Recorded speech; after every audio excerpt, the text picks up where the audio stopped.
हम चर्चा कर रहे थे कि प्री माउंट ने पर्यटन की क्या परिभाषा दी है। प्री माउंट के अनुसार पर्यटन का अर्थ समस्त मानवीय क्रियाओं के क्षेत्र तथा समस्त प्राकृतिक पक्षों में अनभिज्ञता की जिज्ञासा अवलिख खोज करना है। इस परिभाषा में अन्वेषण व जिज्ञासा पर बल दिया गया है, परंतु शेष अन्य पक्षों को छोड़ दिया गया है। इसी तरह जो दूसरी महत्वपूर्ण परिभाषा है, जे.वी. ड्रिडन एक विद्वान हुए हैं जो पर्यटन की परिभाषा इस प्रकार देते हैं। पर्यटन एक सामाजिक आंदोलन है ताकि आराम, विनोद, क्रीड़ा व सांस्कृतिक आवश्यकताओं की संतुष्टि हो सके।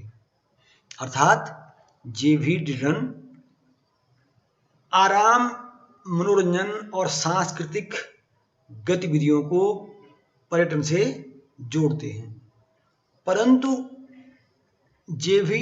ड्रिडन आर्थिक गतिविधियों को पर्यटन में सम्मिलित नहीं करते हैं। इस तरह हम मान सकते हैं कि यह परिभाषा भी अपने आप में पूर्ण नहीं है। इसी प्रकार हुंजीकर एवं क्राफ्ट के अनुसार पर्यटन प्रवासियों के ठहरने और भ्रमण करने से उत्पन्न होने वाले संबंधों और परिघटना का योग है। शर्त यह है कि यह ठहराव स्थायी न हो और पर्यटक किसी प्रकार की कमाई करने न आए हों।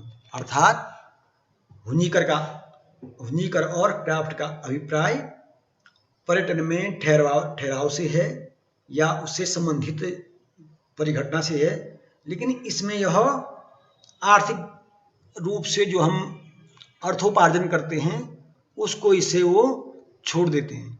साथ ही इसमें व्यापारिक गतिविधियों को भी छोड़ दिया गया है।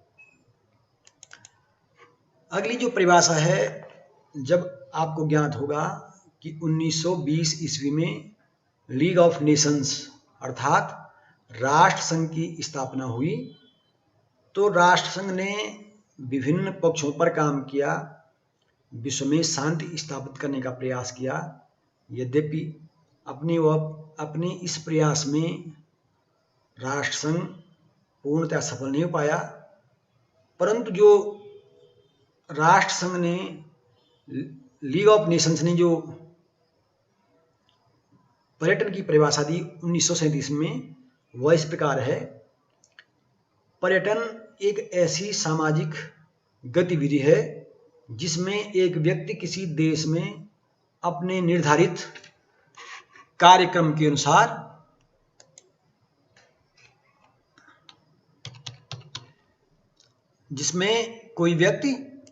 एक देश में अपने निर्धारित कार्यक्रम के अलावा उसके अतिरिक्त 24 घंटे या उससे अधिक ठहरता है। अर्थात इस परिभाषा में यह बताया गया है कि पर्यटन एक सामाजिक गतिविधि है और जब कोई व्यक्ति दूसरे देश में अपने कार्यक्रम के अनुसार जाता है और कार्यक्रम के अतिरिक्त 24 घंटे या उससे अधिक ठहरता है तो वह पर्यटन कहलाता है। इसी तरह 1976 ईस्वी में पर्यटन की जो ब्रिटेन में जो टूरिज्म सोसाइटी थी, या जो ब्रिटेन की टूरिज्म सोसाइटी है, उसने पर्यटन को इस प्रकार परिभाषित किया है। पर्यटन एक अस्थायी और लघु अवधि गतिविधि है जिसमें लोग कुछ समय के लिए अपने कार्यस्थलों, घरों, निवास स्थानों से बाहर निकलते हैं और दूसरी जगह जाते हैं।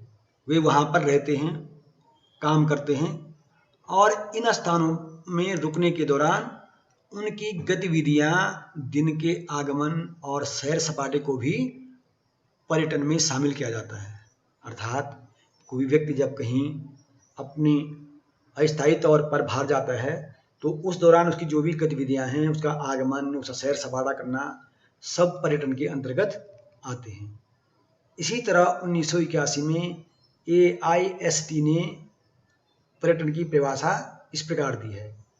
घर के माहौल के बाहर होने वाली गतिविधियों को पर्यटन के रूप में परिभाषित किया जा सकता है। इन गतिविधियों का चुनाव लोग अपनी रुचि के अनुसार करेंगे। पर्यटन में घर से बाहर रात्रि ठहराव शामिल हो भी सकता है और नहीं भी हो सकता है। इस तरह विभिन्न संस्थाओं ने, विभिन्न विद्वानों ने पर्यटन को परिभाषित करने का प्रयास किया है, परंतु हम पाते हैं कि पर्यटन से प्राचीन काल से ही महत्वपूर्ण कई गतिविधियां जुड़ी हुई हैं। इनमें हम यह देखते हैं कि जैसे प्राचीन यूनान में जब यूनानी साम्राज्य अस्तित्व में था तो उस समय भी पर्यटन को वहाँ महत्व दिया जाता था। यूनानी सम्राट पर्यटन को बढ़ावा देते थे और उन्होंने पर्यटन को बढ़ाने के लिए कई महत्वपूर्ण कार्य किए थे। यूनानी सम्राटों ने मुद्रा विनिमय की व्यवस्था स्थापित की ताकि पर्यटकों को आसानी से मुद्रा उपलब्ध हो सके, जिससे कई नगर राज्यों के बाहर भी यूनानी सिक्के या जो यूनानी सिक्के थे वो कई यूनानी जो नगर राज्य थे उनसे बाहर भी वो मान्य थे।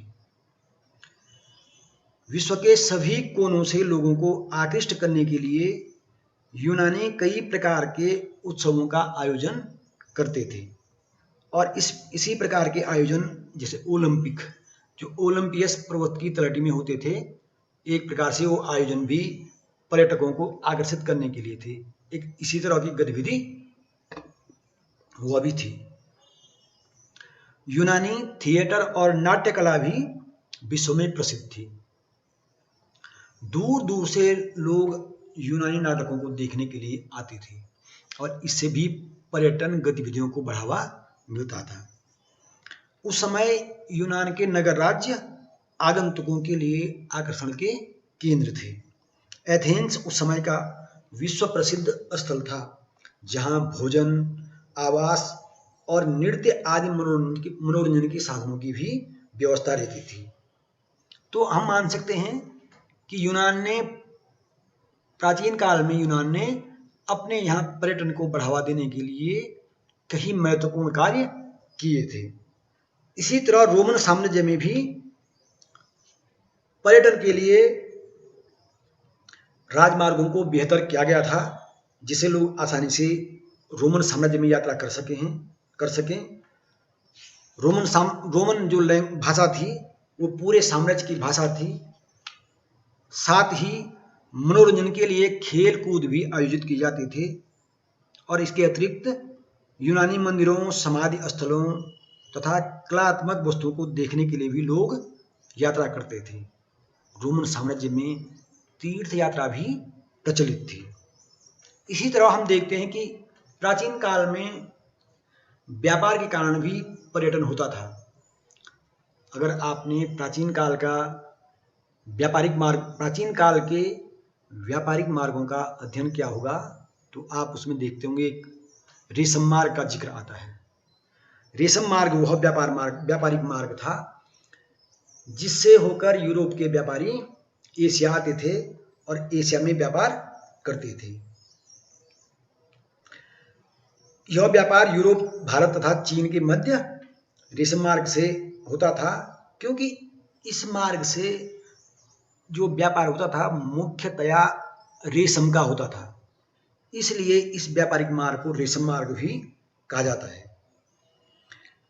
यह रेशम मार्ग में जो यात्रा की सुविधाएं थी उसके लिए यात्रा निश्चित पड़ावों पर रुक कर की जाती थी और इन पड़ावों पर रुकने की, खाने पीने की उचित व्यवस्था रहती थी।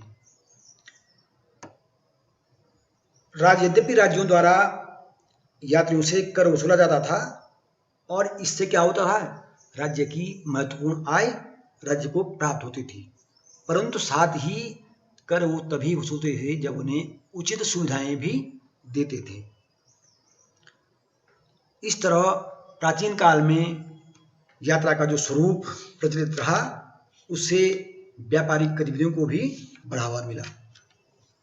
इस तरह हम समझ सकते हैं कि प्राचीन काल में पर्यटन का स्वरूप क्या था या मध्यकाल में उसका स्वरूप किस रूप में अस्तित्व में रहा और आधुनिक काल में किस तरह पर्यटन का स्वरूप बहुआयामी बन गया।